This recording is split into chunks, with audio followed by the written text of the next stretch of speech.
السلام عليكم ورحمة الله وبركاته. إن الحمد لله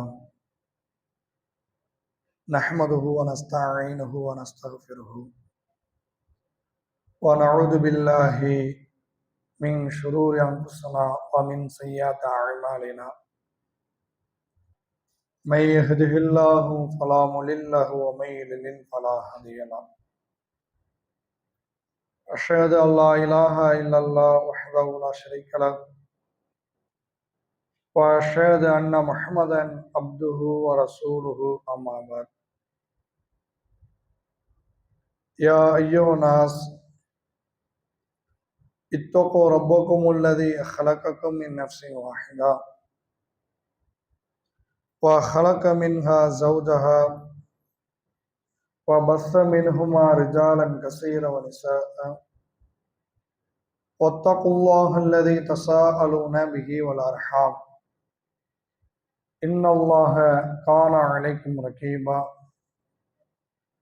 يا أيها الذين آمنوا اتقوا الله حق تقاته ولا تموتن إلا وأنتم مسلمون. يا أيها الذين آمنوا اتقوا الله وقولوا قولا سديدا يصلح لكم أعمالكم ويغفر لكم ذنوبكم ومن يطع الله ورسوله فقد فاز فوزا عظيما. கண்ணியத்துக்குரிய எல்லாம் வல்ல அல்லாஹ்வின் நல்லடியார்களே,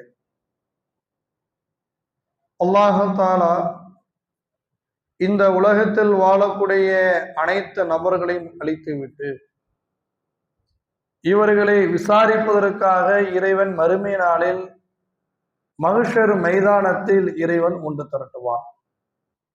அனைத்து மனிதர்களும் மஹ்ஷர் மைதானத்தில் இறைவனுக்கு முன்னால் நாம் நிறுத்தப்படும் பொழுது நாம் இவ்வுலகத்தில் செய்திருக்கக்கூடிய நம்முடைய காரியங்களை பற்றி இறைவன் மறுமை நாளில் விசாரிப்பான். அவன் விசாரிக்கும் பொழுது அவனுடைய விசாரணை என்பது பல்வேறு தரப்பட்ட ஒரு விசாரணையாக இருக்கும். நாம் இவ்வுலகத்தில் செய்த அனைத்து செயல்களையும் மலக்குமார்கள் ஒவ்வொரு நேரத்திலும் பதிவு செய்து கொண்டு இருக்கிறார்கள். நம்முடைய ஏடுகளை மறுமை நாளில் இறைவனுக்கு முன்னால் அந்த மலக்குமார்கள் நீட்டுவார்கள். இது ஒரு வகையான விசாரணையாக இருக்கும். நாம் செய்திருக்கக்கூடிய நன்மையில் அதிகமாக இருக்கிறதா அல்லது தீமையில் அதிகமாக இருக்கிறதா என்று எடை போட்டு பார்ப்பதற்காக இறைவன் நமக்கு முன்னால் மீசான் என்ற திராசை இறைவன் நிறுத்துவான்.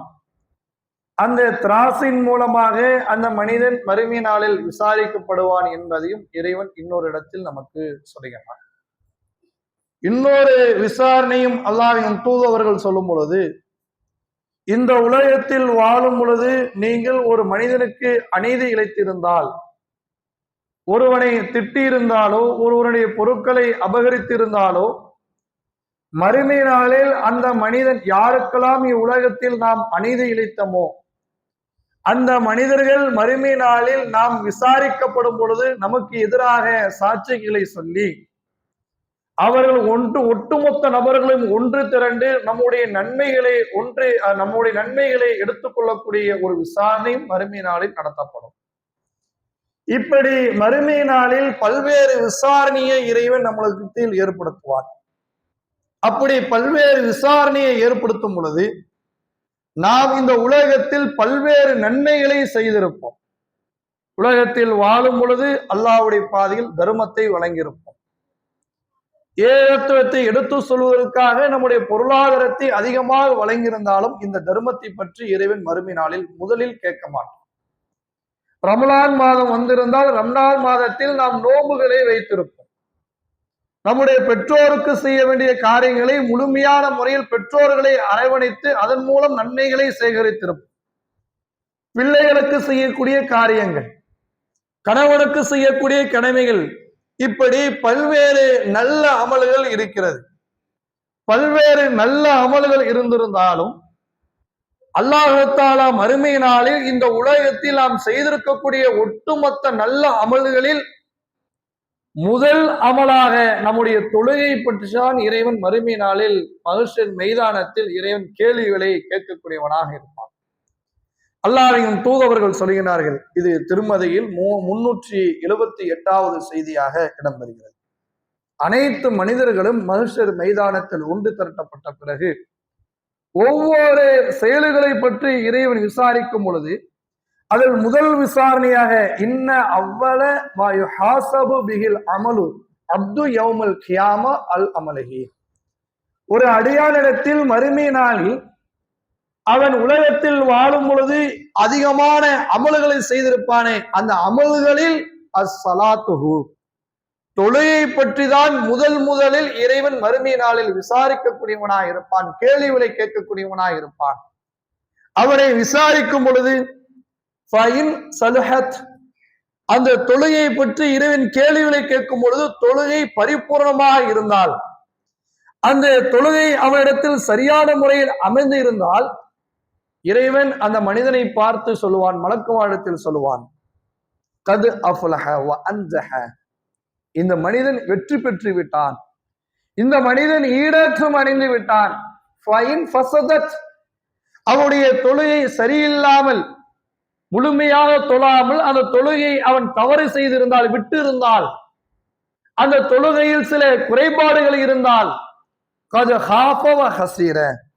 அவன் மறுமை நாளில் நஷ்டம் அடைந்து விடுவான், கைசேதம் அடைந்து விடுவான் என்று அல்லாஹ்வின் தூதுவர்கள் முன்னெச்சரிக்கையாக சொல்கிறார். 2 சாராம்சம். நீங்கள் தொழுதால் மறுமையில் சுவனம், நீங்கள் தொழுகவில்லை என்றால் மறுமையில் நஷ்டவாளி, நரகவாசி என்று அல்லாஹ்வின் தூதுவர்கள் சுருக்கமாக சொல்கிறார். நபிகள் நாயகம் ஸல்லல்லாஹு அலைஹி வஸல்லம் அவர்கள் பள்ளி வாசலில் இருக்கிறார்கள். நபி தோழர்களும் ஒன்று இணைந்து இருக்கிறார்கள். வாஹுலுல் நஜீத், நஜிது வாசியை சார்ந்த ஒரு கிராமவாசி பள்ளி வாசலுக்கு உள்ளே வருகின்றார். பள்ளி வாசலுக்கு உள்ளே வரும் பொழுது அனைத்து சஹாபாக்களும் ஒன்று கூடியிருக்கக்கூடிய காரணத்தினால் பள்ளி வாசலுடைய வாசலில் நின்று கொண்டு அல்லாஹ்வின் தூதரிடத்தில் கேள்வியை கேட்கின்றார். அவர் கேட்கக்கூடிய கேள்வி அல்லாஹ்வின் தூதருக்கு விழவில்லை, நபித்தோழருக்கும் சரியான முறையில் விழவில்லை. அந்த நபித்தோழர் கிராமவாசி, அந்த நஜிது வாசியை சார்ந்த அந்த கிராமவாசி சஹாபாக்கள் சொல்லிவிட்டு நபிகள் நாயகம் ஸல்லல்லாஹு அலைஹி வஸல்லம் அவருடைய பக்கத்தில் வந்து கேள்வியை கேட்கின்றார். என்ன கேள்வி கேட்கின்றார்? யா ரசூலுல்லாஹ், ஹுவ யஸ்அலு அனில் இஸ்லாம், இஸ்லாம் என்றால் என்ன, இஸ்லாத்தை பற்றி எனக்கு எடுத்து சொல்லுங்கள், அதை நான் தெரிந்து கொள்ள வேண்டும், அறிந்து கொள்ள வேண்டும். நபிகள் நாயகம் ஸல்லல்லாஹு அலைஹி வஸல்லம் அவர்கள் அந்த நேரத்திலே ஃபகால ரசூலுல்லாஹி ஸல்லல்லாஹு அலைஹி வஸல்லம் ஹம்சு ஸலவாத்தின் ஃபில் யௌமி வல் லைலி, அல்லாஹ்வின் தூதுவர்கள் அந்த நபித்தோழருக்கு சொல்லுகிறார்கள், ஒவ்வொரு தினமும் நீங்கள் 5 வேளை தொழுகையை சரியான முறையில் நீங்கள் பேணி நீங்கள் தொழக வேண்டும். ஒவ்வொரு நாளும் நீங்கள் தொழுக வேண்டும் என்று அல்லாஹ்வின் தூதுவர்கள் சொன்ன உடனே அந்த நபித்தோழர் கேட்கின்றார், யா ரசூலுல்லாஹ் அலைய மகாதா, இதை விட அல்லாஹ்வின் அல்லாஹ் தஆலா எனக்கு அதிகப்படுத்தி இருக்கிறானா, அல்லது ஒரு நாளைக்கு நான் 5 வேளை மட்டும்தான் தொழுக வேண்டுமா? ஒரு நாளைக்கு 6 வேளை தொழுகை. சில நபர்கள் சும்மாவே இருப்பாங்க, அவளுக்கு நேரங்கள் போகாது, தொழுது கொண்டே இருக்கலாம், குர்ஆன் ஓதிக்கொண்டே இருக்கலாம், அப்படி எண்ணுவாங்களே. அந்த அடிப்படையில் இந்த நபித்தோழர் கேட்கின்றார், எனக்கு இறைவன் 5 வேளை தொழுகையை கடமையாக்கி இருக்கிறான், அந்த 5 வேளை தொழுகை மட்டும்தானா, அல்லது கூடுதலாக ஒரு நாளைக்கு நான் 6 வேளை தொழுகை அல்லது 7 வேளை தொழுகை நான் தொழுது கொள்ளலாமா? அல்லாஹ்வின் தூதுவர்கள் காலல்லா, கிடையாது, 5 வேளை தொழுகை மட்டும்தான். இல்லா அந்த பிஹா, நீங்க உபரியாக விருப்பப்பட்டு தொழக்கூடிய தொழுகையை தவிர. உபரியான தொழுகை என்றால் பள்ளி வாசலுக்கு உள்ளே வரும் பொழுது 2 ரக்காயத்துகள் நாம் தொழுவோம், உழவு செய்து விட்டால் 2 ரக்காயத்துகள் நாம் தொழக்கூடியவராக இருப்போம். அல்லது லுகாவுடைய நேரம், முற்பகக்கூடிய நேரத்தில் அந்த நேரங்களை அடையும் பொழுது நீங்கள் 2 ரக்காயத்துகள் தொழுது கொள்ளலாம். இப்படி பல்வேறு சுன்னத்தான தொழுகையை அல்லாஹ்வின் தூதுவர்கள் நமக்கு காட்டி தந்திருக்கிறார்களே, அந்த சுன்னத்தான தொழுகையை நாம் விருப்பப்பட்டு தொழுதாலே தவிர, அது தொழுதால் நன்மை, அதை விட்டு விட்டால் எந்த பாவமும் கிடையாது. ஆனால் இறைவன் உனக்கு ஐவேளை தொழுகையை கடமையாக்கி இருக்கிறானே, அந்த ஐவேளை தொழுகையை ஒரு நாள் விடாமல், ஒரு வேளை விடாமல் நீ தொழுபவர் என்று அல்லாஹ்வின் தூதவர்கள் தகவலை கொடுத்து விட்டார். இரண்டாவதாக நபிகள் நாயகம் ஸல்லல்லாஹு அலைஹி வஸல்லம் அவர்கள் கூடுதலாக சொல்லுகிறார்கள், சியாமு ரமலான். நீங்கள் ரமலான் மாதத்தை அடைந்து விட்டால் அந்த ரமலான் மாதத்தில் நீங்கள் நோன்புகள் நோக்க வேண்டும். உடனே அந்த நபித்தோழர் கேட்கிறார், ஹல் அலைய கைருஹு, ரமலான் மாதம் அல்லாமல் வேற ஏனைய மாதங்களில் நாம் நோன்பு வைப்பது கடமையா? ரமலான் மாதத்தில் அடைந்து விட்டேன், அதிலே நோன்பு வைக்கின்றேன். ரமலான் அல்லாத மாதங்கள் இருக்கிறது, அந்த மாதங்களில் நாம் நோன்பு வைப்பது கடமையா அல்லது நான் விட்டு விடலாமா என்று கேட்கும் பொழுது, காலல்லா, நோன்புலாம் கடமை இல்லை, ரமலான் மட்டும்தான் நோன்பு கடமை. இல்லா அந்த தவ்வாபி, நீங்கள் உபரியாக விருப்பப்பட்டு அல்லது உனக்கு சுண்ணத்தான முறையில் காட்டி தந்த அடிப்படையில் நீங்கள் செய்யக்கூடிய அந்த நோன்பை தவிர வாரத்தில் 2 நாட்கள் ரசூலுல்லாஹ் காட்டி தராங்க. திங்கட்கிழமை வியாழக்கிழமை நோன்பு வைத்துக் கொள்ளலாம். மாதத்தில் 3 நாட்கள், பிறை 13, 14, பிறை 15 அல்லது ஆஷுரால தினங்களை நாம் அடையும் பொழுது, துல்ஹஜ்ஜுடைய மாதம் அரஃபாவுடைய தினத்தை நாம் அடையும் பொழுது, இதெல்லாம் அல்லாஹ்வின் தூதவர்கள் சுன்னத்தான நோன்பை காட்டி தந்திருக்கிறார்கள். இதை விருப்பப்பட்டால் நாம் வைத்துக் கொள்ளலாம். அதை விட்டு விட்டால் எவ்வித தண்டனையும் இல்லை. ரமலான் மாதத்தை நீ அடைந்து விட்டால் நீ நோன்பை வைக்க வேண்டும். கால ரசூலுல்லாஹி ஸல்லல்லாஹு அலைஹி வஸல்லம் அஸ்ஸகாத், ஜகாத் என்ற கடமையை சொல்லுகிறார்கள். அந்த ஜகாத்துடைய கடமையை நீ அடைந்து விட்டால் கட்டாய தர்மத்தினை வழங்க வேண்டும் என்று சொல்லும் பொழுது, அந்த கட்டாய தர்மம் என்பது 2.5%, 100க்கு 2 ரூபா 50 பைசா. உடனே அந்த நபித்தோழர் கேட்கின்றார், அலைய கைருஹா, இதை விட நான் அதிகப்படுத்தி தரலாமா? 2.5% விட நான் 3% அல்லது 4% கட்டாயமா தரலாமா கேட்கும் பொழுது, காலெல்லாம் கிடையவே கிடையாது. உனக்கு என்ன கடமையாக்கி இருக்கிறதோ அதை தவிர நீ கூடுதலாக தருவது, உபரியாக தருவது அது கட்டாய கடமை இல்லை, அது கூடுதல் நன்மைகளை சேகரிக்க வேண்டி நீ தரக்கூடிய தர்மத்தை என்று அல்லாஹ்வின் தூதர்கள் சொல்லிவிட்டார். இதை சொல்லி முடித்த உடனே அந்த நபித்தோழர் பள்ளிவாசலை விட்டு வெளியேறுகின்றார். அப்படி வெளியேறும் பொழுது அவர் ஒரு வார்த்தை சொல்லுகின்றார், வல்லாஹி, அல்லாஹ் மீது சத்தியமாக, லா அஸீது அலைய ஹாதா வலா அன்குஸ், அல்லாஹ் மீது சத்தியமிட்டு சொல்கின்றேன், எந்த தொழுகையை அல்லாஹ்வின் தூதவர்கள் எனக்கு சொன்னார்களோ அந்த தொழுகையை நான் அதிகப்படுத்தவும் மாட்டேன், நான் குறைக்கவும் மாட்டேன். நான் ஒரு நாளைக்கு 5 வேளை தொழுகையை நான் சரியான முறையில் நான் தொழுகுவேன். ஒரு நாளைக்கு 6 வேளை தொழுகை, 7 வேளை தொழுகை அதை செய்யவே மாட்டேன். ஒரு நாளைக்கு 4 வேளை தொழுகை, 3 வேளை தொழுகை, பெரும்பாலும் தொழுகை விடக்கூடிய ஒரு நிலை நம்மிடத்துல இருக்கும். அந்த தொழுகை நான் விட்டு விட மாட்டேன், 5 வேளை தொழுகை நான் சரியான முறையில் நான் தொழுவேன் என்று சொன்ன உடனே இவர் சொல்லிவிட்டு வெளியே செல்கின்றார். அல்லாஹ்வின் தூதர்கள் அதை செவியேற்று விட்டு சொல்லுகிறார்கள், அஃப்லஹ இன் சதக்க, இவர் சொல்வதை போன்று அந்த செயல்பாடுகளை சரியான முறையில் அவர் அமைத்துக் கொண்டால் இவர் வெற்றியாளர், இவர் சுவனவாசி என்று அல்லாஹ்வின் தூதவர்கள் சொல்கிறார். தொழுகையை சரியான முறையில் அந்த 5 வேளை தொழுகையை தன்னுடைய வாழ்க்கையில் நாம் நடைமுறைப்படுத்தினால் அவன் சுவனவாசி. அதே தொழுகையை நாம் விடக்கூடியவராக இருந்தால், ஒரு நாளைக்கு 4 வேளை தொழுகை, 3 வேளை தொழுகை, 2 வேளை தொழுகை என்று நாம் தொழக்கூடியவராக இருந்தால், அந்த தொழுகையை விடக்கூடியவராக இருந்தால் அவர் நரகவாசி என்று அல்லாஹ் தஆலா தன்னுடைய திருமறையில் சொல்கிறார். ஃபீ ஜன்னாத்தின் யதஸாஅலூன் அனில் முஜ்ரிமீன், நரகவாசிகள், சுவனவாசிகள் நரகத்தில் இருக்கக்கூடிய அந்த குற்றவாளிகளை பார்த்து கேட்பார்கள், மா சலக்கக்கும் ஃபி ஸக்கர், சக்கர் என்ற ஒரு நரகம் இருக்கிறது, இந்த நரகத்துக்கு நீ ஏன் வந்த? நீ வரக்கூடிய காரணம் என்ன? உலகத்திலே வாழும் பொழுது வெளி தோற்றங்களில் நீ அழகிய தோற்றமுடையவனாய் இருந்தாய், உன்னை பார்ப்பதற்கு சிறப்புக்குரியவன் என்று நான் எண்ணினேன், உன்னை போன்று வாழ வேண்டும் என்று எண்ணினேன், நீ வணக்கசாலி என்று எண்ணினேன். ஆனா நீ உலகத்தில் அப்படி இருந்தாய், இந்த நாளில் நீ நரகத்தில் இருக்கிறாய், நான் சுவனத்துக்கு வந்திருக்கிறேன், நீ வந்த காரணம் என்ன? ஒரே ஒரு பதிலை சொல்லுவான், காலும் லாம் நக்கும் மினல் முஸல்லீன், உலகத்திலே வாழும் பொழுது இறைவன் எனக்கு 5 வேளை தொழுகையை கடமையாக்கினார், அந்த 5 வேளை தொழுகையை நான் சரியான முறையில் நான் தொழகவில்லை, நான் தொழாமல் இருந்த காரணத்தினால் இந்த நாளில் நான் நரகத்துக்கு வந்து விட்டோம். இந்த தொழுகை எப்பொழுது நாம் தொழுகின்றோம்? ரம்லான் மாதம் வரும். ரம்லான் மாதம் வரும் பொழுது எல்லா நபர்களும் 5 வேளை தொழுகையை சரியான முறையில் நாம் தொழுது கொண்டு இருப்போம். சஹருடைய நேரம் முடியும், ஃபஜ்ருடைய பாகம் சொல்லப்படக்கூடிய நேரம், பள்ளிவாசலுக்கு உடனே வந்து விடுவோம். லுகருடைய நேரம் கடையில வேலைகளை செய்வோம், வேலைகளை செய்து கொண்டிருக்கும் பொழுது கடையில் இருக்கக்கூடிய அந்த முதலாளி அவர் இடத்துல கேட்டு விட்டு நான் பள்ளி வாசலுக்கு போய் தொழுதுட்டு வாரேன். எல்லா நேரமும் அனுமதி கேட்டு வருவோம். அதே வியாபாரம், அதே கடையில் ஏனைய நாட்களில் வேலை செய்கின்றோம். ஏனைய நாட்களில் வேலை செய்யும் பொழுது நம்முடைய தொழுகையை சரியான முறையில் தொழாமல் இருக்கின்றோம். ரமலான் மாதத்தில் மட்டும் நான் நோன்பு வைத்திருக்கிறேன், அதனால் ஐவேளை தொழுக வேண்டும் என்ற சிந்தனை நம்மிடத்துல இருக்கு.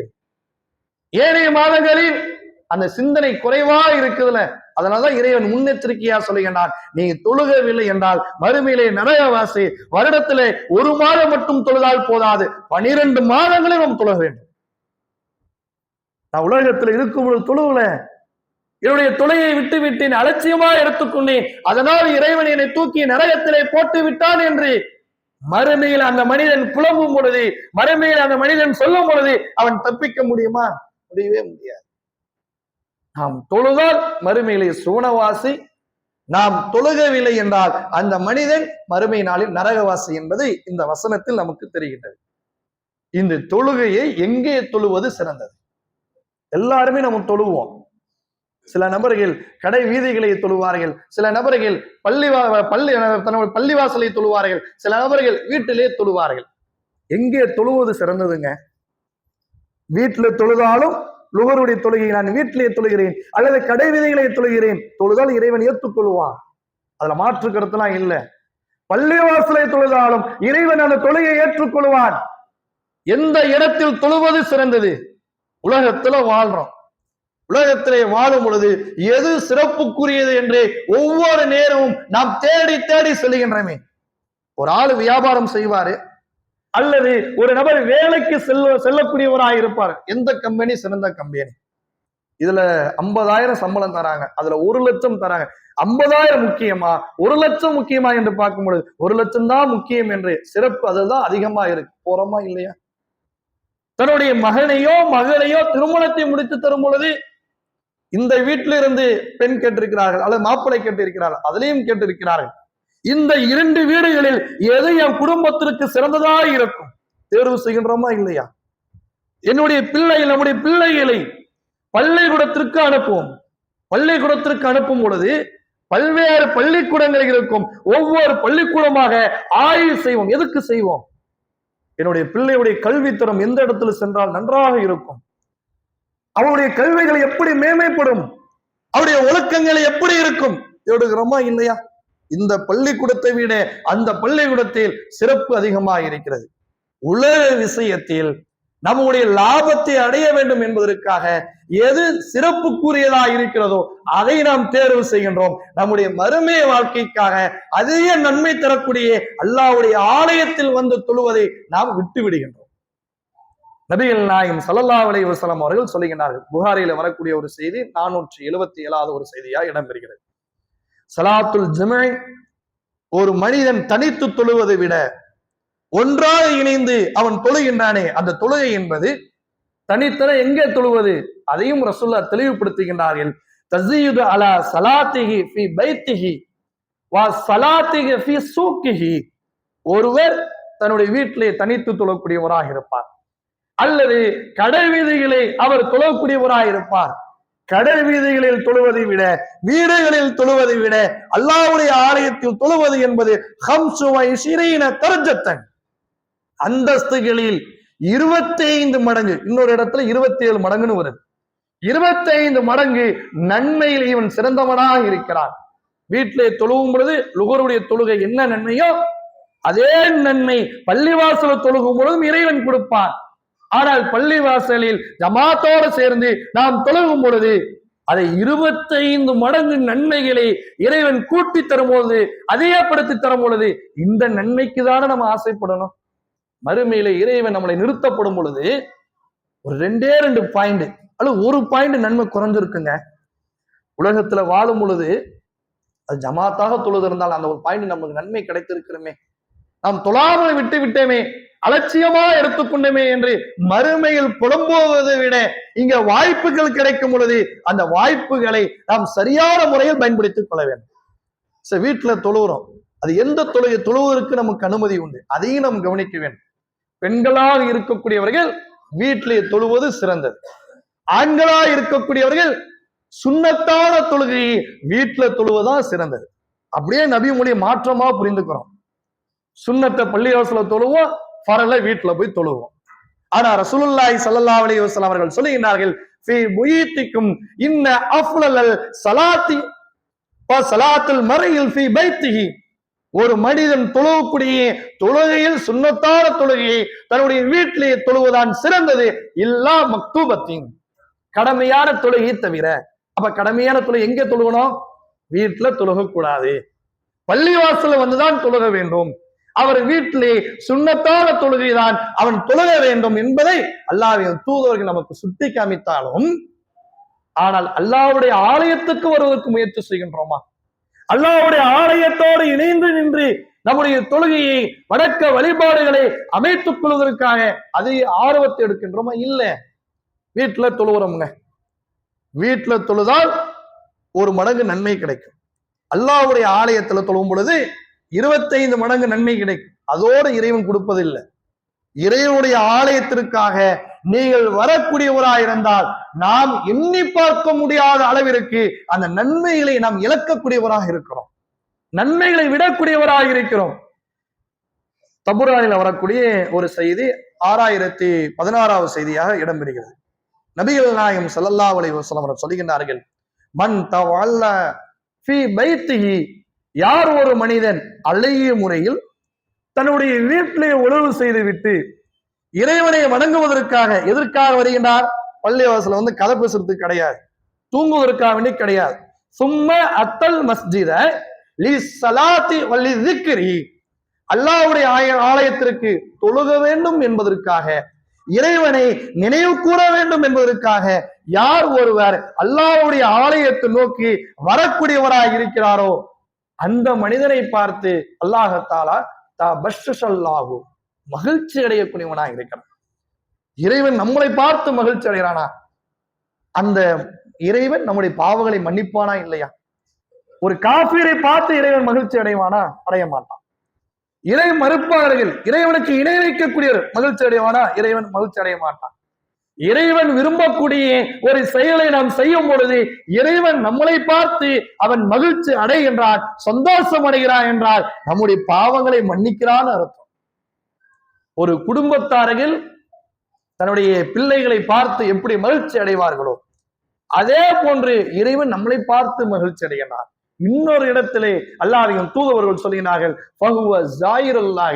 இவன் என்னுடைய அடியான், என்னுடைய அடியான், என்னுடைய விருந்தாளி, என்னுடைய விருந்தாளியை வெறுக்கையாக அனுப்புவதற்கு நான் விரும்பப்பட மாட்டேன் என்று இறைவன் சொல்வதாக அல்லாஹ்வின் தூதர்கள் சொல்கிறார்.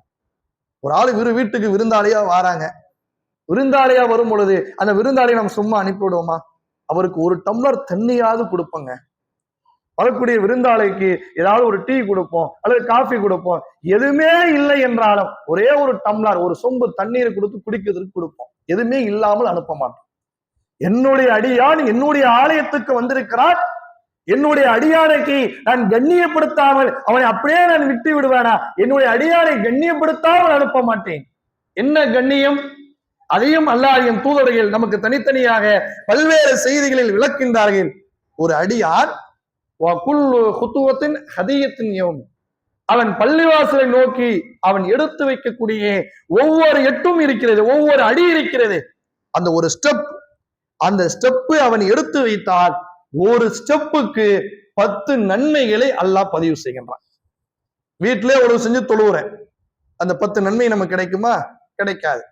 என்னுடைய வீடு ஒரு தூரத்துல இருக்கு, அதிலிருந்து பள்ளிவாசல் ஒருவருக்கு ஒரு 100 ஸ்டெப் இருக்குன்னு உதாரணத்துக்கு நான் சொல்றேன். 100 ஸ்டெப் இருக்கு. 100 × 10 பள்ளிவாசலுக்கு வந்ததற்காக வேண்டி அவனுக்கு 1000 நன்மைகள் எழுதப்படுகின்றது.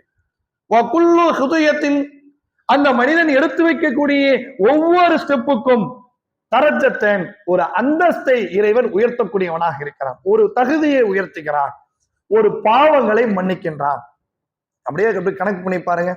100 நன்மை எழுதப்படுது, ஒரு பாவம், ஒரு ஸ்டெப்புக்கு ஒரு பாவம்னா 100 ஸ்டெப்புக்கு 1000 நன்மை எழுதப்படுது, 100 ஸ்டெப்புக்கு 100 பாவங்கள் மன்னிக்கப்படுது, 100 தரஜாக்களை இறைவன் உயர்த்தக்கூடியவனாக இருக்கிறான்.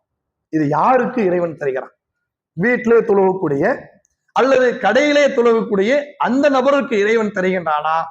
அல்லாஹ்வுடைய ஆலயத்தில் இறைவனை வணங்க வேண்டும், தொழுக வேண்டும் என்பதற்காக, இறைவனை திக்ரு செய்ய வேண்டும், நினைவு கூற வேண்டும் என்பதற்காக அல்லாஹ்வுடைய ஆலயத்தை நோக்கி வருகிறார்கள். அவர்களுக்கு இந்த தரஜாக்களை, இந்த அந்தஸ்துக்களை, இந்த கண்ணியத்தை, இந்த விருந்து உபசரிப்பை இறைவன் யாருக்கு தருகிறார்? அல்லாஹ்வுடைய ஆலயத்துக்கு வரக்கூடிய நபர்களுக்கு தான். அதை கவனத்தில் எடுத்துக்கொள்ள வேண்டும். வீட்டில் தொழுதால் தொழுகை ஏற்றுக்கொள்ளப்படும். எந்த இடத்தில் தொழுவது சிறந்தது, எங்கே தொழுதால் அதிக நன்மைகள் கிடைக்கும், அதிக கூலிகள் கிடைக்கும், அதை சிந்தித்து அதற்கு ஏற்றவாறு நாம் அல்லாஹ்வுடைய ஆலயத்தோடு நாம் தொடர்புடையவராக இருக்க வேண்டும்.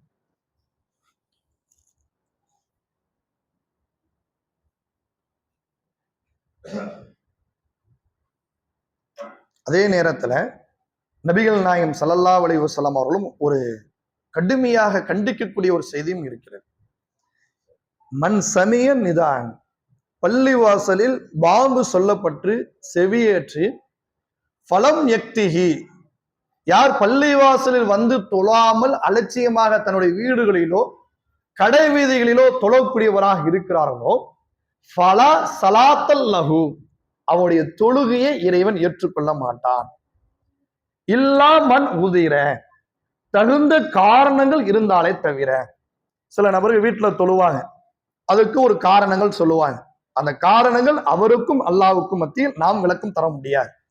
ஒருவர் கடை வீதியிலே தொழுவார், அதுக்கு ஒரு காரணங்களே சொல்வார், அது அல்லாஹ்வுக்கும் அவருக்கும் மத்தியில் உள்ளது. தகுந்த காரணங்கள் இருந்தால் அவர் வெளியே தொழுது கொள்ளலாம். தகுந்த காரணமே இருக்காது, தொழுகையுடைய நேரங்கள் முடிந்திருக்கும் அல்லது அந்த நெருக்கமாக இருக்கும். இனிமே ஏன்று போய் நாம் போய் பள்ளிவாசல போய் தொழுவணுமா, நேரம் தாமதமாயிடுச்சு, எதையாவது ஒரு எண்ணத்தை தன்னுடைய உள்ளத்துல வைத்துக் கொண்டு ஒரு அலட்சியமாக இருக்கக்கூடிய பல்வேறு நபர்களை நாம் பார்க்கிறோம். பள்ளிவாசலில் மற்ற நேரத்துல வியாபாரவுடைய நேரங்க, ஃபஜ்ருடைய நேரம் எப்படிங்க சொல்ல முடியும்? ஃபஜ்ருடைய நேரம் என்பது வியாபாரத்துல நேரங்களா? வியாபாரமே கிடையாது, எல்லாம் ஓய்வு எடுக்கக்கூடிய நேரங்கள், ஆழ்ந்து உறங்கக்கூடிய நேரங்கள். அந்த நேரத்துல கூட நாம் பள்ளிவாசலுக்கு வராமல் தன்னுடைய வீட்டிலே உறங்கி நாம் அங்கேயே தொழக்கூடியவரா இருந்தால் நம்முடைய தொழுகை இறைவன் ஏற்றுக்கொள்வானா என்பதை அவர்கள் தனித்தனியாக சிந்தித்துக் கொள்ளுங்க. இல்ல நல்ல ஆழ்ந்து தூங்கிட்டோம், அல்லது ஒரு 7 மணிக்கு தான் எழுந்திருத்தேன், அல்லது 6 மணிக்கு தான் எழுந்தேன், அதனால அங்கேயே தொழுதுட்டானா அது அல்லாவே நமக்கு அனுமதி கொடுக்கிறான். ஒரு ஆள் ஆழ்ந்து தூங்கி விட்டாலோ மறந்து விட்டாலோ மறுபடியும் தொழுது கொள்வதற்கு நமக்கு அனுமதி உண்டு. நம்ம பள்ளிவாசலுக்கு போக வேணாம், நம்ம வீட்டிலே தொழலாம் என்ற எண்ணத்தோடு ஒருவர் தன்னுடைய வீட்டிலே தொழக்கூடியவராக இருந்தால் ஃபலா ஸலாத்தல் லஹு, அவருடைய தொழுகையை இறைவன் ஏற்றுக்கொள்ள மாட்டான். தகுந்த காரணம் இருந்தாலே தவிர அதை கவனத்தில் வைத்துக் கொண்டு நம்முடைய தொழுகை என்பது அல்லாஹ்வுடைய ஆலயத்தில் தான் இருக்க வேண்டும். அதுக்கு உதாரணமா சொல்வதா இருந்தால், ஒரு நபி தோழர் கண் தெரியாதவர், அதை விட என்னங்க தகுந்த காரணம் வேணும்? கண் தெரியாத ஒரு நபி தோழர் ரசூலாட்ட அனுமதி கேட்கிறார், நான் பள்ளிவாசல் அதாவது நான் வீட்டிலேயே தொழுது கொள்ளலாமா? ரசூலாவும் அனுமதி கொடுத்துட்டாங்க. அனுமதி கொடுத்த பிறகு சிறிது நேரத்துக்கு அவரை அழைத்து அவர்கிட்ட ரசூலா சொல்றாங்க, பள்ளிவாசல் பாங்கு சொல்லக்கூடிய சத்தம் உங்களுக்கு கேட்குதா? கேட்குது, அப்ப நம்ம பள்ளிவாசல் தான் வரணும், நீங்க வீட்டுல தொழக்கூடாது அப்படின்னு என்று ஒரு சொல்லக்கூடிய காரணம் என்ன?